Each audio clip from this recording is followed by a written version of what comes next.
Looking at women in pornography in this section. Rona, why is it that you wanted to take time out of the special to focus on this subject? Well, the pornography industry is one that has always fascinated me, and there are two recent statistics that have really caught my eye. Number one, this is an industry that is now grossing annually $3 to $5 billion a year. That's what they say. The police say even more so. And number two, according to a recent survey, 60% of those people buying pornographic material today are women. And women today are not only the stars of pornography, but they are also writing and producing.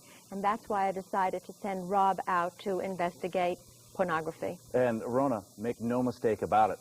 The plot remains the same, pure sex. However, women are revolutionizing what was once strictly a man's domain, adult films.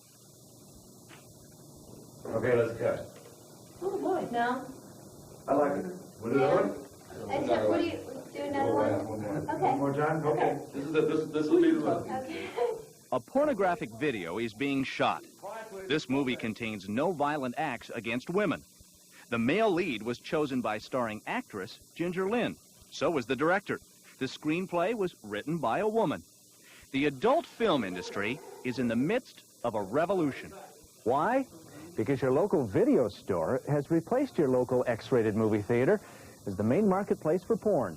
And according to recent surveys, women have replaced men as the main customers. The 8th Annual Erotic Film Awards. As a result, the porn industry is getting sanitized, glamorized, feminized. They're buying the X-rated tapes, they're taking them home, they're bringing them home in the sense as boxes of chocolates and Valentines to their husbands and showing them to them, and they feel comfortable buying tapes made by women. The old formula films, as we once knew them, dictated by men, largely to men, is falling by the wayside. Sultry, sensual, scintillating, sensational Seika. Seika is at the forefront of porn film feminization. She commanded $15,000 just for this award's appearance. She also commands production, casting, direction, editing, and marketing of her films. I get the whole ball of wax. Milady appears to be trembling light. I don't like to wear any more than I have to. We sort of have the men already. Women have been suppressed sexually for a long time in the respect that they haven't been allowed to say, I really do like this part of sex, and I really would like to voice my opinion on this, or I really would like to have this fantasy happen. So now they're able to do that. They're able to do that because they've developed a star system. And those stars of the bedroom VCRs have hurt the adult movie theater box office. We're the last of the individual entrepreneurs. We're the last of the great free thinkers. So whether they're male or female, if they can make it, I'm all for them. God bless them. The porn industry remained a man's arena for more than 100 years. In 1896, Thomas Edison unveiled the moving picture. In 1896, Edison also unveiled what would be called the stag film. This hot little number he called The Kiss. For years to come, as in the 1926 movie, The Girls of Loma Loma, porn prospered. By the early 50s, blue or French films were done on Super 8, but very little about them could be described as super. All that has changed. I have the girl next door as the image that Ginger Lynn gives. Ginger Lynn is 23 years old and represents the newest generation of porn queens. Women are watching the films. Women want to see more of the tease, the turn on, the lead up, the story. They don't want to just see, hi, nice to meet you, let's do it. This is Ginger. Somebody's at the door. I'm going to have to let you go. I need help.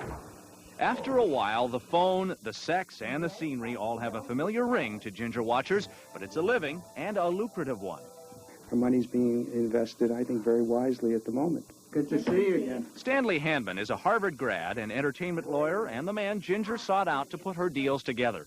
It was not what I expected. Your fans are not guys in raincoats sitting in the back of the room scribbling on a napkin. They're Jessica Wasserman is a writer Ginger Lynn has hired to co-author a book about her fan letters. I think all the shots look great. Let's I think we should go with that. Something like that, I think, would work well. Steve Hirsch is in charge of Vivid, the company that had a one-year, 12-picture deal with Ginger. She did one video a month with a guaranteed $20,000 minimum per movie. And the clincher is that she gets $5 for each cassette sold, and she sells thousands. Her contract limits her commercial scenes to 3 per movie, 2 per day. Commercial are the sex scenes. Right. Doing it. Is this a commercial scene? No, it leads into a commercial scene. Is this the first one that we do? Oh, yeah. Compare this to a 50s Super 8. This is a pre-production meeting. Ginger Lynn is shooting 2 videos in 6 days, and it gets confusing. It's not on page 3 in mine. Yes, you're looking at Ginger and Spice. You're at Ginger and Spice. You're in the wrong movie. Next movie. What does your family think of what you do? I know it's hurt them in different respects. I'm their little girl. They love me. I mean, no one wants their child to be an adult film star, I don't think. But they don't.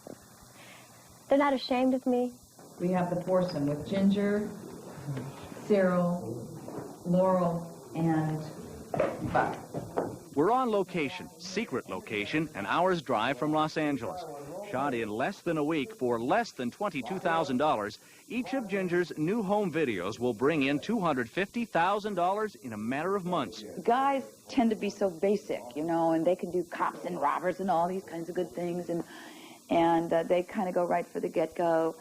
And I think as a woman, we play with a little more tease and perhaps a little more magical characters and perhaps just it's a little cuter, you know. All right, so get yourself tweaked up, stand by. In porn production, that's a signal for men in the video to get ready to work. Ginger, how do you feel about what you do? It's something that I've learned from. It's a stepping stone, and I'm ready to move on to bigger and better things. I'm not ashamed of what I've done. May have been a mistake. I'll find that out in the years to come. But I will never be ashamed of what I've done. Ginger Lynn represents the all-American girl. But even with women making such important advances in the industry, the porn business is not a field for the wide-eyed. There are persistent reports of organized crime influence in some areas of distribution. Shooting an X-rated video is still a crime in many areas of the country. However, Ginger Lynn, Seika, many others are changing not only the look, but the business of adult films.